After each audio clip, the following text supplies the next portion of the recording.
Saudara, beginilah penampakan video aksi pembukaan segel kantor kepala desa di Desa Payabili, Kecamatan Muara II, Kabupaten Aceh Utara, Rabu 23 Februari 2021. Pembukaan kantor ini dipimpin langsung oleh Camat Muara II, Kota Luxmawe.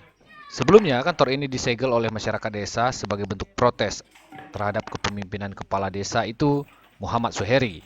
Warga meminta transparansi penggunaan anggaran dana desa tahun 2019 dan 2020. Sedangkan 5 hari lalu, warga memblokir dan menyegel kantor ini.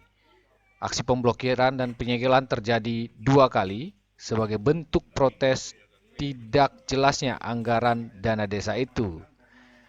Hari ini, Camat Muara II, Kota Luxmawe, Heri Maulana menyebutkan tuntutan warga berupa audit transparansi dana desa akan dilakukan oleh kantor Inspektorat Kota Luxmawe.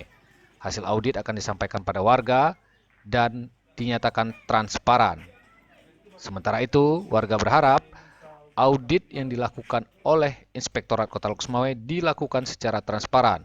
Hasilnya dipublish pada masyarakat desa itu, sehingga masyarakat percaya akan transparansi penggunaan dana desa di desa tersebut. Selama 5 hari, kantor itu disegel dan hari ini baru dibuka. Dari Kota Luxmawe, tim Bakatahun TV melaporkan.